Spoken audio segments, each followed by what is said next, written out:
नवनीरदाभा पीतांबरधरुणबिंब फलाधरुष्टा पूर्णे सुंदर नेत्रा कृष्णात् परम किमपि तत्त्वमहं न जाने। शंकरः शंकराचार्यः सद्गुरु सर्वसन्निभः सर्वेषां शंकरः सन्तु सच्चिदानन्दरूपिणः ज्ञानदं सद्गुरुं शान्तम् अज्ञानारण्यदाहकम् नमामि आचार्यं श्रीमच्छंकरधारिणम्। अभाग्यसी करी भाग्यवंत ऐसे श्री श्रीमंत जीवत्वाची खंत स्वरूपी विराली सदा शिवसमारंभां शंकराचार्य मध्यमाम् अस्मदाचार्यपर्यन्तां वंदे गुरुपरंपरां वंदे गुरुपरंपरां वंदे गुरुपरंपरां। सद्गुरुनाथ महाराज की जय।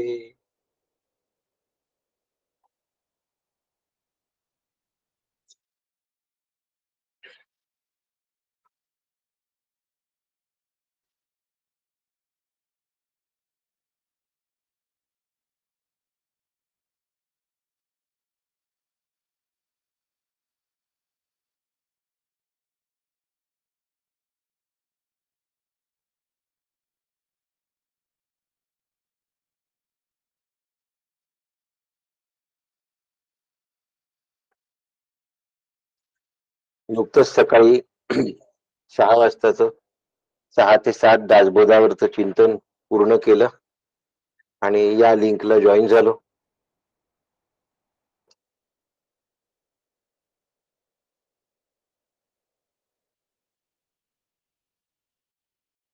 शांती पाठाला प्रारंभ करूया. ओ सहनावतु सहनौ भुनक्तु सह वीर्यं करवावहै तेजस्विनावधीतमस्तु मा विद्विषावहै। शांति शांति शांति। हरि ओम श्री गुरुभ्यो नमः। हरि ओम।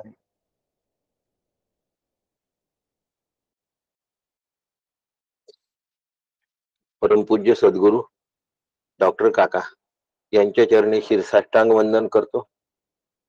परमपूज्य मंदाताई यांच्या ठिकाणी चरणावर नतमस्तक होतो. आदरणीय नीलाताई दातार त्यांनी न चुकता पठण म्हटलं, त्यांना वंदन करतो. आपणा सगळ्यांना वंदन करतो आणि आजच्या विषयाला प्रारंभ करतो. यच्छेन वांग मनसी प्रज्ञास तद्यच्छेज्ञानत आत्मनि ज्ञानमात्मनि महती नियच्छेतत यच्छेत शांत आत्मनि। विवेकी पुरुषाने वाचेचा उपसंहार मनात करावा, मनाचा प्रकाशरूप बुद्धीत लय करावा, बुद्धीचा आत्मरूप महत्त्वात लय करावा आणि महत्त्वाचा शांत आत्म्यात लय करावा. अशा पद्धतीचा याचा अर्थ आहे. आता त्या अर्थावर आपण चिंतन करूया. यच्छेन वांग मनसी,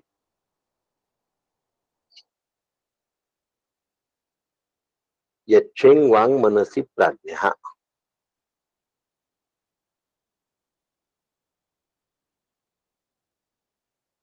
कोणी करायचा हो वाणीचा उपसंहार? मनात कोणी करायचा? प्राज्ञानी का.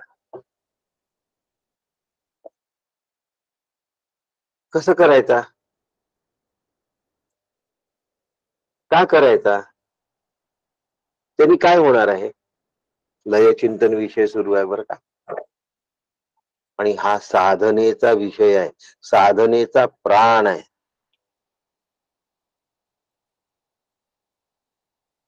ओंकार साधना सांगितली होती कठोपनिषदात. एतत् आलंबनम श्रेष्ठ, एतत् आलंबनम परम.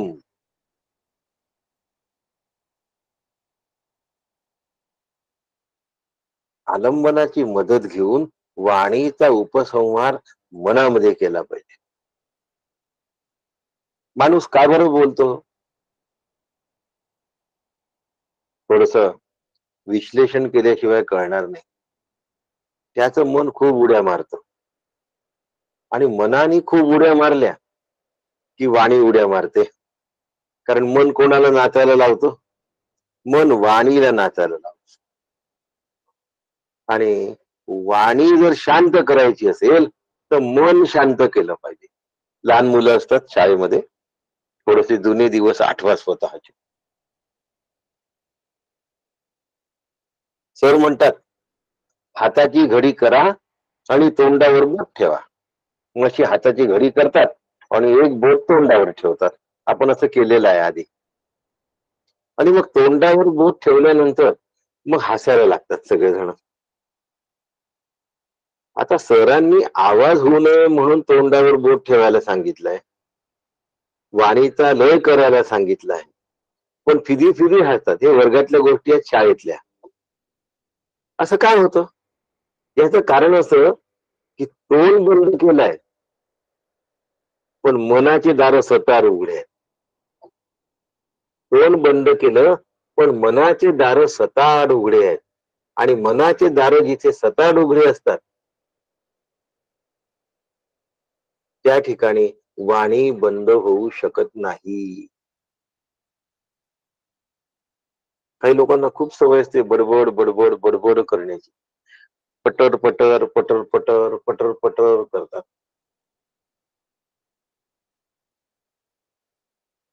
कारण त्यांचं मन अस्वस्थ असतं. ज्याचं मन अस्वस्थ असतं ना त्याला स्वस्थ बसवत नाही.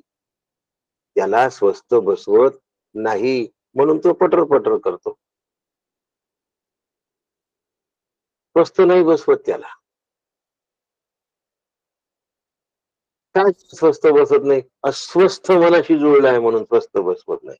म्हणून सांगतात की वाणीचा उपसंहार मनात करावा. आता वाणी हे सगळं इंद्रियांचं उपलक्षण आहे या ठिकाणी. उपलक्षण कशाला म्हणतात? आता मी स्वतः रिमूव्ह केलं, कारण मध्येच रेज हँड करतात, मध्येच व्हिडिओ सुरू करतात. मी आता काढलं त्यांना.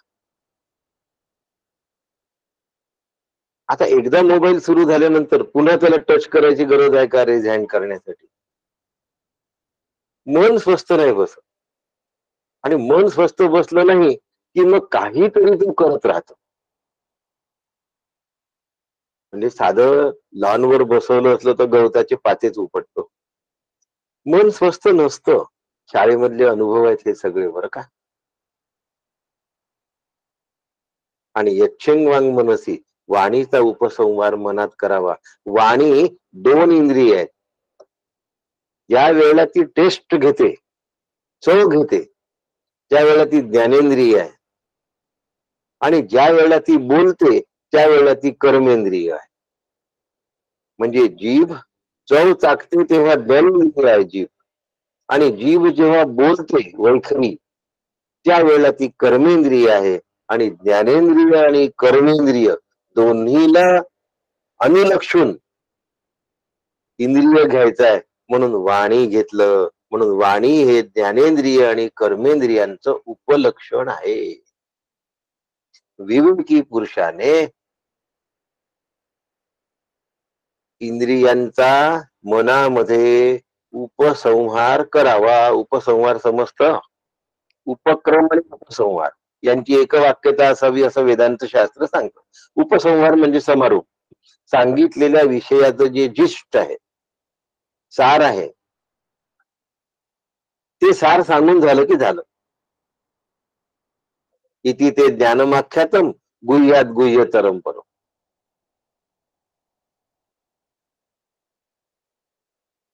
विमृश्यई तदशेषेण यथेच्छसी तथा करू. मी तुला जे सांगायचंय ते सांगून दिलंय, आता तुला काय करायचं ते तू कर. उपसंहार आहे. हे जे सूक्ष्मदर्शी असतात ना, ते त्यांच्या इंद्रियांचा वाणीमध्ये उपसंहार करतात. म्हणजे जागृतीमध्ये जे इंद्रिय संसार करत असतात, तेच इंद्रिय जागृतीमध्ये शांत राहतात. इंद्रिय मनाची भेट होते आणि मनाच्या सांगण्याप्रमाणे इंद्रिय वागत असल्यामुळे शांत बसतात.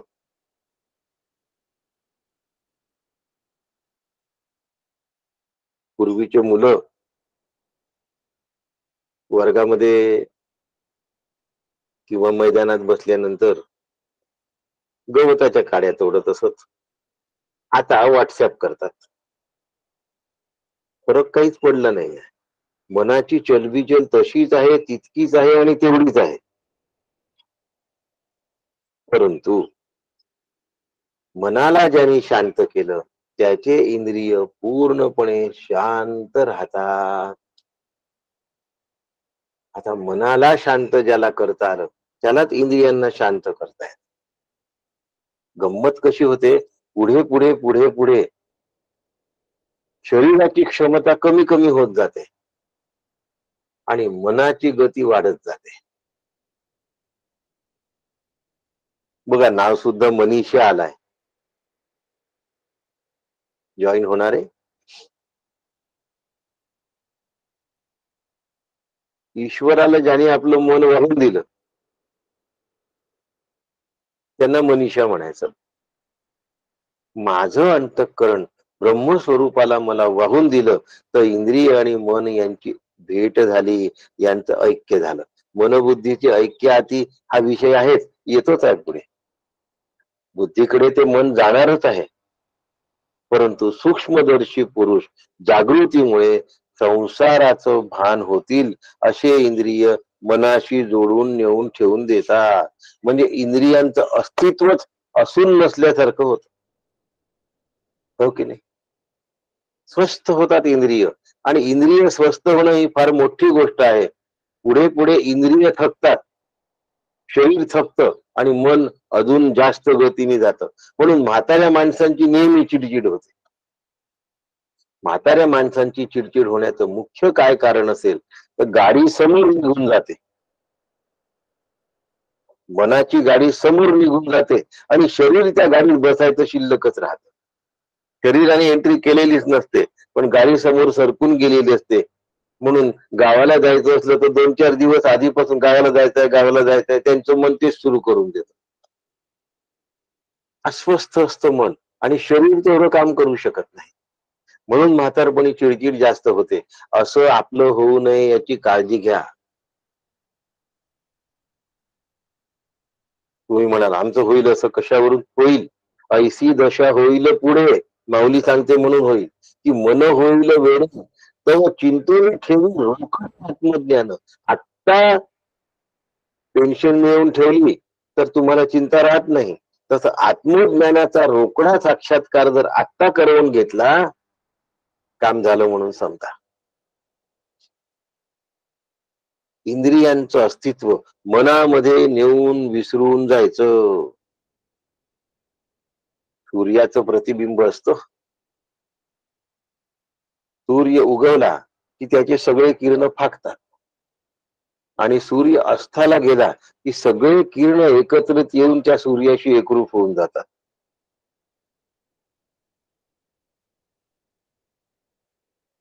तसं ज्या वेळेला वृत्ती मनामधून निर्माण होतात तेव्हा त्या सर्व बाह्य विषयाकडे प्रकाशित होतात. बाह्य विषयाकडे त्या फाकतात. आणि एक वेळ अशी येते की ज्या वेळेला गाढ निद्रा लागते त्या वेळेला त्या सगळ्या बाह्य विषयातून मनाशी एकरूप होतात. मन बुद्धी चित्त चिदाभासाशी एकरूप होतं आणि चिदाभास कुठस्थाला जाऊन मिळतो? म्हणून गाढ निद्रेमध्ये खूप आनंद मिळतो. झोप नाही आली तर चैन नाही पडत. गाढ निद्रा नसली, उक्कड झोप जर असेल तर तो फ्रेश नाही राहत.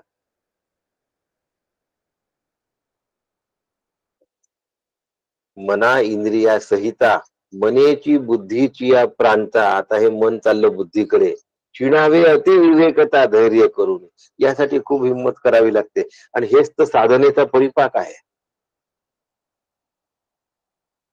साधना परिपाक कशी होते? शांत स्वरूप असलेलं आत्मचित चैतन्य जे आहे ना, त्या उगम स्थानापर्यंत माझ्या सगळ्या वृत्ती जाऊन पोचल्या पाहिजे. परतोनी पाठीमोरे ठाके. जे रोज साधना करतात त्यांच्यासाठी हा विषय आहे बरं का. म्हणून 1 तास बोलल्यानंतर लगेच मी या विषयाला लागलेलो आहे आज, की साधना लय चिंतन ही साधली पाहिजे सगळ्या साधकांना. म्हणून मी बसलोय आज बोलायला.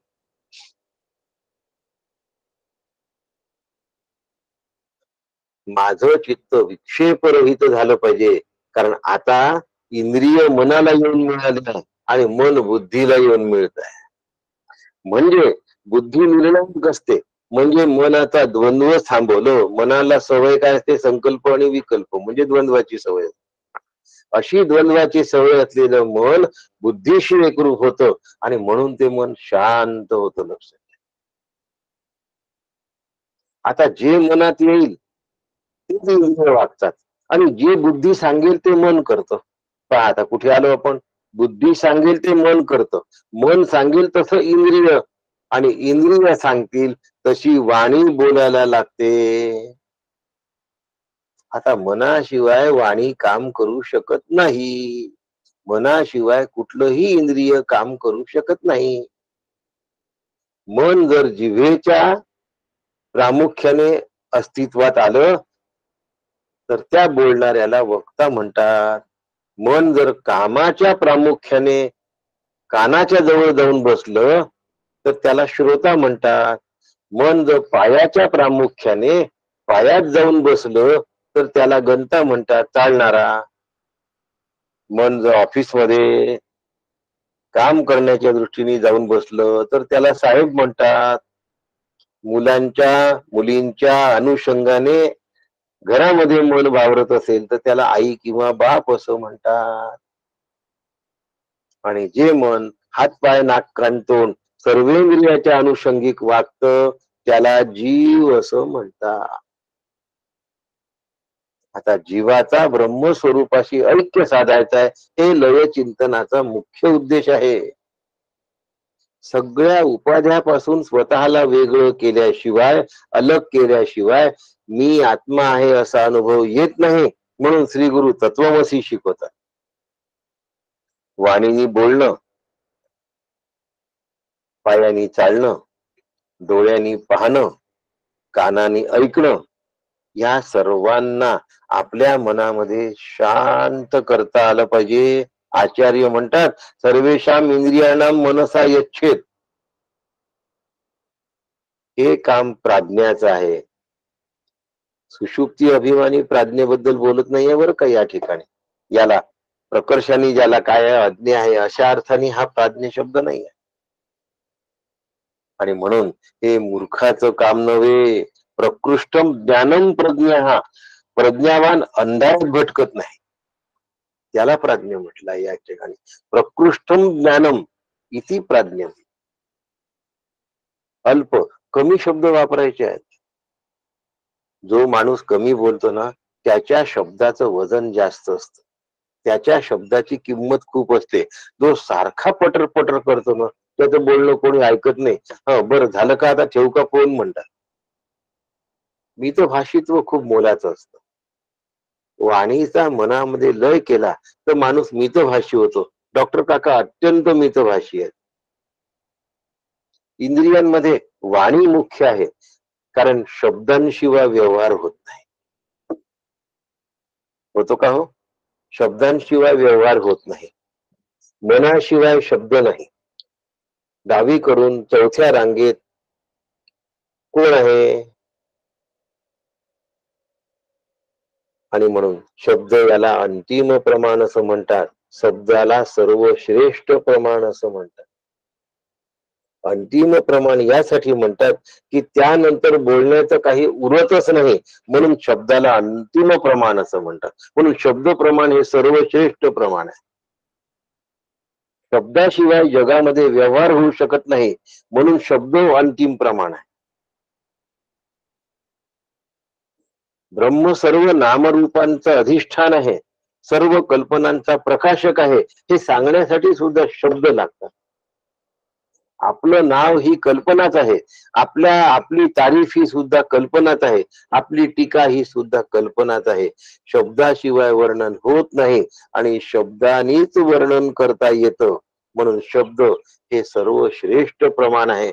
म्हणून 9 प्रमाणामध्ये शब्द प्रमाण हे अंतिम प्रमाण मानलं जातं. प्रज्ञास तच्छेद आत्मनी, प्रज्ञास तच्छेद ज्ञानमात्मनी. त्या कल्पनांना खऱ्या समजून जसा वागतो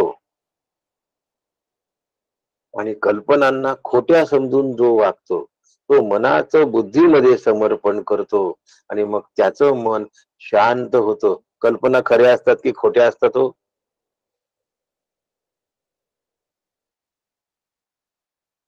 आज पाऊस येईल असं वाटतं, नाही आला तर खोटी ठरली. आणि आला बदो बदो नाही आला तर आल्यासारखाच झाला. कल्पना ही कधीच वास्तव होऊ शकत नाही. म्हणून मन कल्पना करतं, त्याला शांत केलं पाहिजे. केव्हा होईल? वेदविहित निष्काम कर्मानी आणि उपासनेनी ते शांत होईल. तैसे ते विसरे बळ आपुले, तेव्हा ते मन आपली ताकद विसरत आणि मग ते बुद्धीला जाऊन शरण होतं.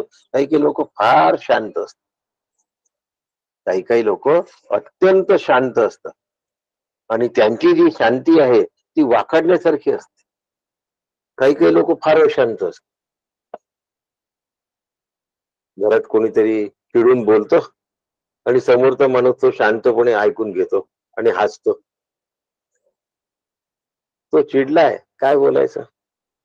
चिडणारा माणूस अजून चिडतो आणि म्हणतो मी एवढं वटवट वटवट तरी पण तुम्ही शांत बसले आहात. म्हणजे त्याची शांती पण पुन्हा त्याला बडबड करायला भाग पडते. याचा अर्थ शांती बडबड करायला लावते का हो? तो मुळातच एवढा बिघडलेला आहे की त्याला अशांत असलं तर भांडायला निमित्त होतं आणि शांत असलं तर त्या शांतीला मोडण्यासाठी तो प्रवृत्त करतो, म्हणून गडबड करतो. दोन्ही कडून त्याचं मन अस्वस्थच असतं. म्हणून प्रशांत मनसं येनम योगिनम सुखमुत्तमम उपैती शांत रजसम.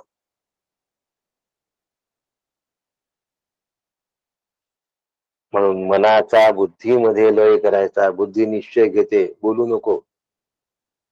ज्ञान मात्मनी महती, बुद्धीचा आत्मस्वरूप महत मध्ये लय करायचा आहे. समष्ट बुद्धीशी व्यष्टी बुद्धीला मिळवायचं आहे.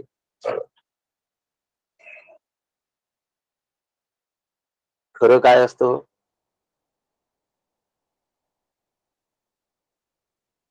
आपल्या ऑनलाईन वर आता सुद्धा अमेरिकेतले लोक आहेत, कॅनडातले लोक आहेत, ऑस्ट्रेलियातले लोक आहेत, आता ऐकतायत. आता अमेरिकेतल्या लोकांना विचारा, तुमच्याकडे सकाळ झाली का? ते म्हणतात आमच्याकडे रात्र झाली. मग आता रात्र खरी अमेरिकेतली की भारतातली सकाळ खरी हो? बाहेरून तुम्ही अमेरिकेत रात्र आहे असं ऐकून राहिले आणि भारतात दिवस उगवला असं ऐकून राहिले, यातलं खरं कोणतं? दोन्ही खोट आहे. अहो, प्रकाशाचं नाहीसीकरण झालं की त्याला अंधार असं म्हणतात, त्याला रात्र असं म्हणतात. आणि अंधार जेव्हा नाहीसा होतो आणि तो उजेड प्रगटतो, त्याला दिवस असं म्हणतात. मग रात्र आणि दिवस ह्या सुद्धा आमच्या कल्पना आहेत आणि आम्ही त्या प्रकाशानुरूप ठेवलेल्या आहेत. कल्पना खऱ्या असतात का हो? काही देशांमध्ये 3च तासाची रात्र आहे, नॉर्वेमध्ये 3च तासाची रात्र. मग आमचं कसं? 12 तास दिवस, 12 तास रात्र. किती छान देश आहे आपला. दुर्लभम भारतीय जन्म. आम्हाला कळतच नाही. आम्हाला नुसती आकर्षणाच्या मागे धावणं माहिती आहे. जाऊन द्या. रात्र आणि दिवस ही कल्पना झाली. काळ ही कल्पना आहे की वास्तव आहे? बुद्धीमध्ये मनाचं समर्पण करायचं आहे. त्याच्यासाठी हे सगळे विचार करून ठेवावे लागतात. मन काळाला धरून असतं.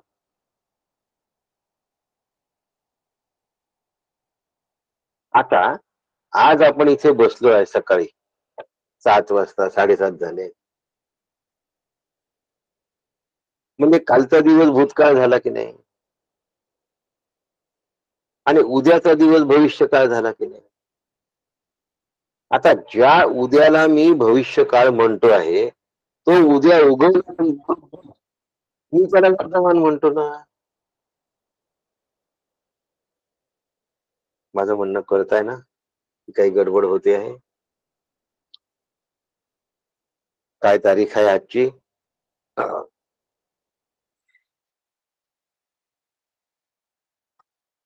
26.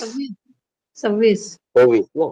हा, आता 26 तारीख हा वर्तमान काळ आहे आणि 27 तारीख हा भविष्य काळ आहे. आता उद्या आपण जेव्हा जाग होऊ सकाळी, तेव्हा 27 तारीख असेल. त्याला तुम्ही भविष्य काळ म्हणून दाखवा उद्या उठल्यावर. तुम्ही म्हणता नाही 27 तारीख वर्तमान काळ आहे. उद्या सकाळी काय म्हणाल तुम्ही 27 तारखेला?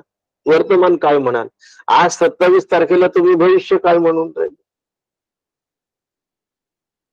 आणि आजची 26 तारीख आहे, याला तुम्ही वर्तमान काळ म्हणून राहिले. उद्या या 26ला तुम्ही भूतकाळ म्हणाल. ज्या 26ला तुम्ही आज वर्तमान म्हणता, त्या 26ला तुम्ही उद्या भूतकाळ म्हणणार.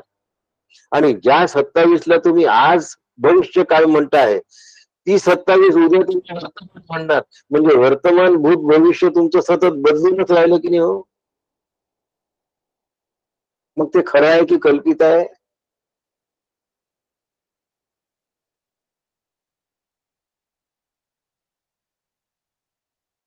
माझे वडील, माझे आजोबा आणि माझे पणजोबा हे भूतकाळ आहे की नाही? आहे. मी वर्तमान काळ आहे की नाही? आहे.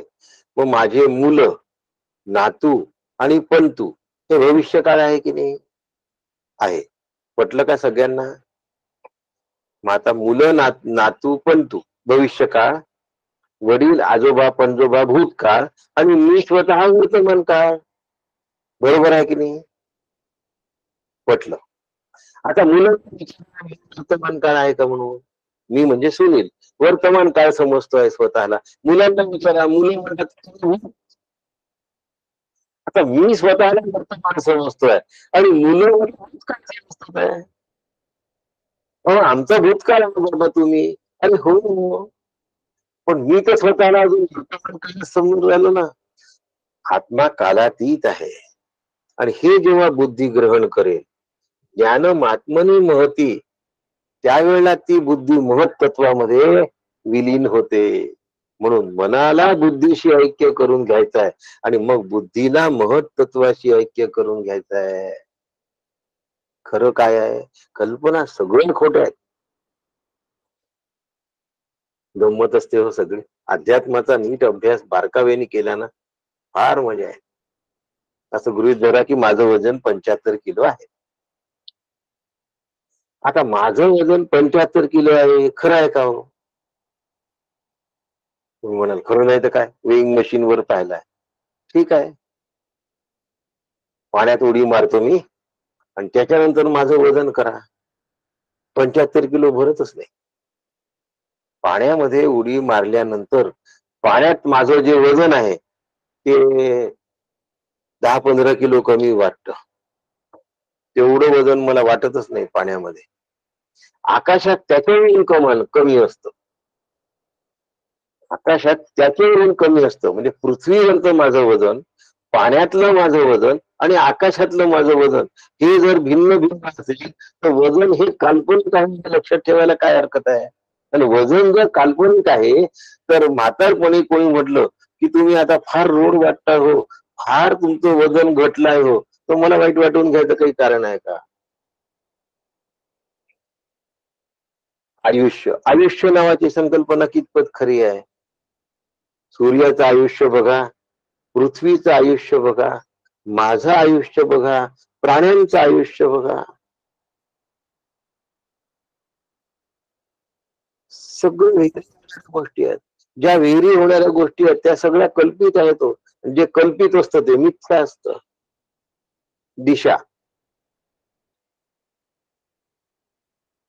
दिशा खरी की खोटी? सूर्य उगवतो त्याला पूर्व म्हणायचं, मावळतो त्याला पश्चिम म्हणायचं, उजव्या हाताला दक्षिण म्हणायचं, डाव्या हाताला उत्तर म्हणायचं. जऱ्या दिशा. आता मी जर म्हटलं की माझ्या डाव्या हाताला हा उभा आहे, तर तो म्हणतो माझ्या उजव्या हाताला ही उभी आहे. आता मी त्याला डाव्या हाताला म्हणतोय आणि तो मला उजव्या हाताला म्हणतोय. म्हणजे डावं आणि उजवं हे सुद्धा परिस्थिती सापेक्ष आहे. माझं तोंड तुमच्याकडे आहे म्हणून माझा हा डाव्या हाताला असं म्हणतोय. मी जर पाठ केली तर तो उजव्या हाताने होऊन जातो ना माझ्या. तो माझ्या उजव्या हाताला होऊन जातो. व्हिडिओ सुरू आहे बरं का. म्हणजे डावा हात आणि उजवा हात ही सुद्धा कल्पनाच आहे की नाही हो. म्हणून बुद्धी जो निर्णय घेते तो निर्णय सुद्धा मनाच्या कल्पनेला धरून असतो, चित्ताच्या अनुभवावरून असतो. म्हणून बुद्धीला आत्म्याशी एकरूप करायचं, विलय करायचं, त्याला म्हणतात महत्त्वामध्ये बुद्धी विलीन होणे. ऐसा आत्मा बुद्धिरूपी नेई जे विलया निष्पापी हिरण्य गर्भाची स्वरूपी ध्यान काळी. तो हिरण्य गर्भ स्वरूप आहे बघा. आणि म्हणून म्हणतात यच्छिंग वांग मनसी यद्यच्छेद शांत आत्मने. समष्टी बुद्धी विषयातच नाही आहे, शांत होऊन जाते, निर्विषय होते, निष्क्रिय होते. पण म्हणून त्याला हिरण्यगर्भ असं म्हणतात, त्याला अव्यक्त असं म्हणतात. आणि ती विमल ब्रह्माशी ऐक्य पावते, त्यासाठी गुरुकृपा लागते. त्यासाठी काय लागतं? गुरुकृपा लागते. गुरुकृपेशिवाय बुद्धीनी महत्त्वामध्ये विलय करून घेता येत नाही. शरण जाता येतं पण विलय गुरुकृपेने होत.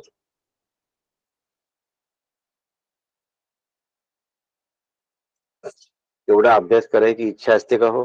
आणि असा जर विलय झाला तर मग त्याचे परिणाम सांगितले आहेत. शांते आत्मनी तत् महत् ज्ञानम नियच्छेत. तो शांत होतो. काय सुंदर ओव्या आहेत काकांच्या. तुम्ही जर त्या पाहिल्या तर आश्चर्य वाटेल. ऐसी हिरण्यगर्भ माया अव्यक्त म्हणितात जिया ते विमल ब्रह्मी विलया गुरु कृपे न्यावी. आपल्या मनाने ती जात नाही. काकांनी प्रत्यक्ष सांगून ठेवलाय. याच्या आधीच्या 73 नंबरच्या ओळीमध्ये सद्गुरु म्हणे ते तुची शास्त्र सांगे तैसेची संतही म्हणती त्याची न कळे कोणा. तू ब्रह्म आहेस हे सद्गुरूंनी सांगितलंय, शास्त्रांनी सांगितलंय, संतांनी सांगितलंय, तरीही पण कोणाला कळत नाही. ओवी क्रमांक 73 आणि ओवी क्रमांक 99 दिसायला सारखी आहे पण अर्थ खूप भिन्न आहे. सद्गुरु म्हणजे दोन्ही मध्ये पहिलं चरण सारखंच आहे. अंतरी ठसे ते मीची 99. भाषा मी तू तेची विरुनी जाई. मी संपला, तूही संपलं आणि तेही संपला, कल्पना संपल्या. शांते आत्मनी तत् महत् ज्ञानम नियच्छेत. काय आहे शेवटचं चरण या मंत्राचं? ज्ञानमात्मनी महती नियच्छेत तच्छेत शांत आत्मनी. शांती आत्मनी तत् महत् ज्ञानम नियच्छेत. या ठिकाणी तो पूर्णपणे शांत होतो, कारण बुद्धी महतशी विलय पावलेली आहे.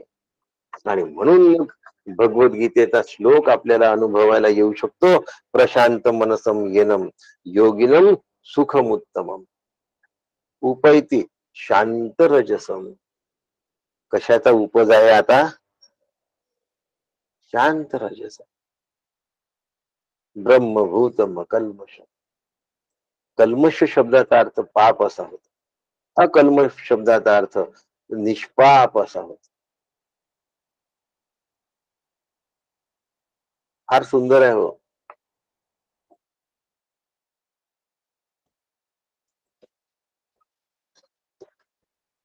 किलमिश शब्द मराठीमध्ये वापरतात.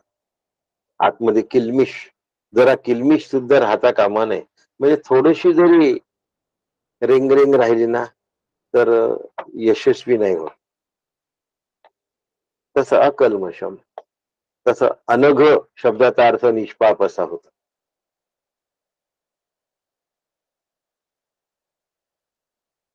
प्रशांतात्मा विगत धीर ब्रह्मचारी व्रते स्थित. तो कसा होऊन जातो? प्रशांत. कोणता महासागर?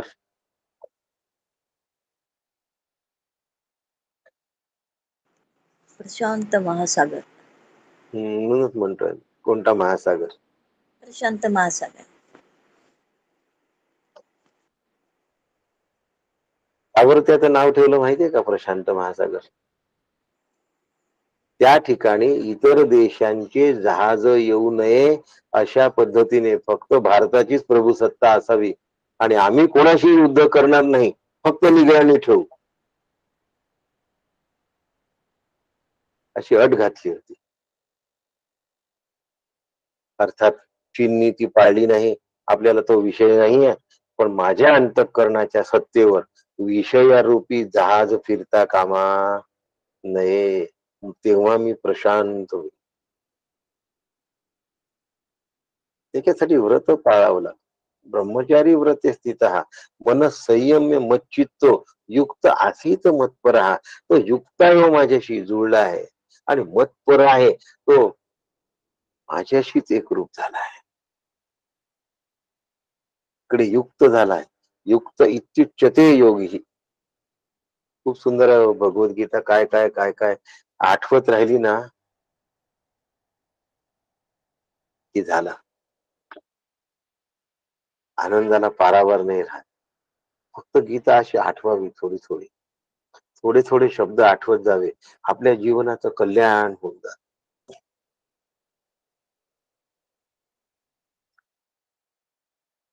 जगामध्ये केवढेही उथल फुथल हो,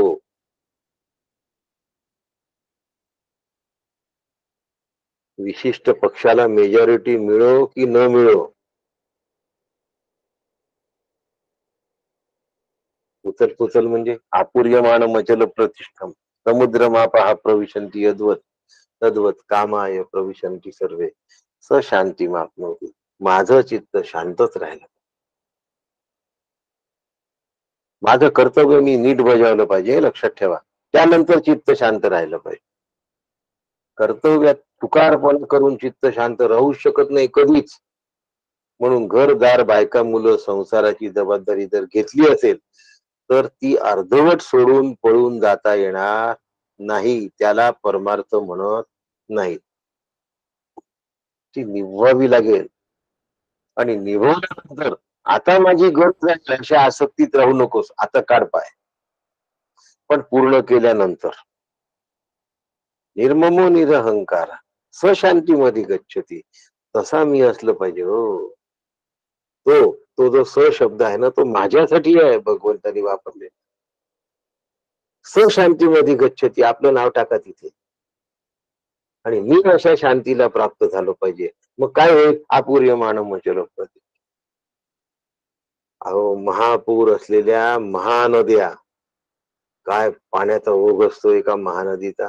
गंगा, नर्मदा, या महानद्या दुथडी भरून भरून पाण्याचा स्रोत घेऊन येतात.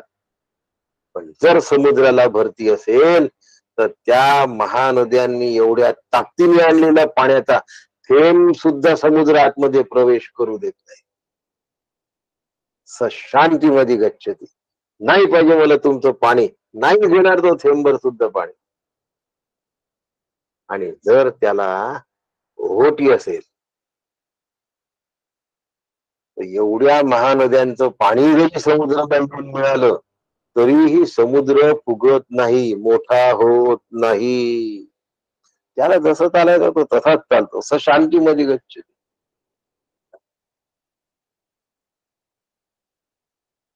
आम्ही कसं करावं? आमचं हे सगळ्या ओहोट्या आणि भरत्या आहे कुठे हो? आमच्या ओहोट्या भरत्या समुद्राच्या समजल्या आम्हाला सगळ्या. आमच्या ओहोट्या भरत्या कुठे आहेत?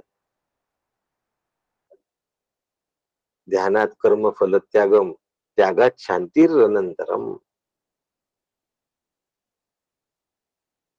फलत्याग, फलत्याग संपला केला की भरती आणि ओहोटीचा त्रासच नाही. आलं तरी ठीक आहे आणि गेलं तरी ठीक आहे. कर्म फलत्याग. भरती ओहोटीला फार फार फार कारणीभूत आहे. त्याग केला तर ओहोटी आणि भरतीचा त्रास होत नाही, आणि त्याग नाही केला तर भरती आणि ओहोटी दोन्ही माणसाला खाऊन जातात. त्याला शांती प्राप्त होण्याची उतराम शक्यता नसते. शांती आत्मनी तत् महत् ज्ञानम नियच्छेत.